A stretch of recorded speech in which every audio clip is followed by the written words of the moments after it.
원피스 필름 레드에서 로저의 적단이 빼앗은 보물에 숨겨져 있었던 아기 샹크스와 똑같이 우타도 빨간 머리의 적단이 얻은 전리품에 숨겨져 있어서 운명을 느낀 샹크스는 우타를 직접 자신의 딸로 키우게 되었다는 비밀스런 진실과 마침내 세계 최대의 보물 원피스를 빼앗으러 가자는 샹크스의 이야기를 시작으로 악마의 열매의 비밀을 비롯해 원피스에 숨겨졌던 떡밥들이 점점 밝혀지고 있는데요. 무르시아 왕국을 세계에서 지워버리는 충격적인 임무의 모습으로 정체가 무엇일지 궁금증이 커져가는 가운데 사람들의 증오와 슬픔이 형상화된 악마 토트 무지카를 쓰러뜨리기 위한 샹크스와 루피의 합동공격에서 루피 각성 기업 5가 공개되었던 것처럼 우타의 노래를 통해 아무도 눈치채지 못했던 임무의 정체를 암시하는 충격적인 설정이 숨겨져 있었습니다. 우타가 지닌 노래 열매의 능력은 노래를 들은 사람을 정신세계로 끌어들여 생각하는 모든 것을 실제로 구현화하는 능력인데요. 극장판 끝까지 항상 같은 옷을 고집했던 우타가 무기를 든 모습으로 변신한 모습이 뜬금없이 잠깐 등장했었는데 아이러니하게도 우타의 모습은 이무의 실루엣과 정확히 일치하는 모습을 보여주고 있습니다. 우타의 능력은 자신의 상상을 현실로 만들 수 있는 능력이고 나는 최강이라는 노래를 통해서 자신이 보았던 최강자의 모습을 상상했다면 당연히 원피스 공식 설정으로 해적왕에 가장 가까운 자신의 아버지 사왕 샹크스와 비슷한 모습을 지닌 변신을 했어야 하지만 뜬금없이 등장한 이무의 실루엣과 똑같은 우타의 모습을 보면 얼마 전 한 해적에 대해 할 말이 있다며 오로성을 찾아간 충격적인 샹크스의 떡밥으로 샹크스와 우타가 이무와 만난 적이 있다는 충격적인 설정을 암시하고 있습니다. 그렇다면 샹크스와 우타가 목격한 세계정부의 흑막 최종 보스 이무는 어떤 최강의 능력을 지니고 있을까요? 베가펑크는 악마의 열매가 누군가가 바란 인간의 진화 가능성이며 누군가 꿈에 그렸던 다른 차원을 살아가는 자들이라고 말했지만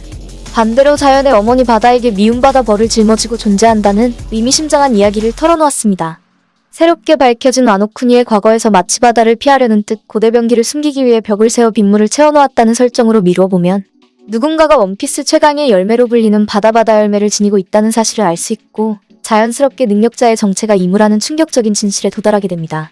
원피스의 배경은 해적의 황금기인 18세기를 배경으로 하고 있어 악명 높은 해적 검은 수염이나 유령선, 바다의 거대한 괴생물체같이 뱃사람들의 설화가 원작에 많이 등장했었습니다. 마찬가지로 같은 배경을 지닌 유명 영화 캐리비안의 해적에서도 검은 수염과 유령선같이 수많은 설화들이 등장했지만 가장 중요한 건 바다의 여신 칼립소라는 인물입니다. 뱃사람들의 궁극적인 소원은 바다가 잠잠해 무사히 항해를 마치고 싶다는 염원을 지니고 있어서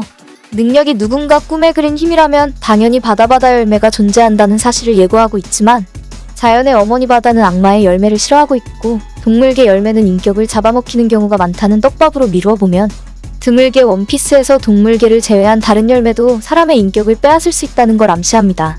캐리비안 해적 바다의 여신 칼립소는 폭풍을 일으키는 것처럼 자연을 조작할 수 있어 너무 자유분방한 성격을 사람들이 두려워한 것과 바다를 자유롭게 사용하기 위한 목적으로 해적용주들에게 봉인되었고 악마의 열매의 설정도 자세히 살펴보면 능력을 악한 곳에 사용하는 것이 아닌 일상생활에 사용하면 대부분 인간의 삶에 도움을 주는 능력들입니다. 원피스 허의 옥자도 마치 캐리비안의 해적의 영주들처럼 누군가에게서 자유를 되찾기 위한 전쟁을 했었다는 걸 보여주고 있는데 만약 바다가 의지를 지니고 있다면 반드시 악마의 열매를 모두 없애려 할 것이 확실하고 현재까지 사왕들은 오로성과 대화를 나눈 샹크스를 제외하면 모두 악마의 열매의 능력을 지녔다는 점 환상을 현실화시킬 수 있는 우타가 자신이 본 가장 강한 인물이 샹크스가 아닌 이무의 모습을 모방한 것과 나는 최강이라는 노래로 미루어볼 때 이무의 정체는 자연의 어머니 바다의 인격을 잡아먹힌 사람이라는 걸 예상할 수 있으며 영원한 삶을 살 수 있는 불로수술과는 반대로 자연의 어머니 이무가 수많은 세월 동안 능력자들의 인격을 흡수해 살아가고 있다는 충격적인 진실을 암시하고 있습니다.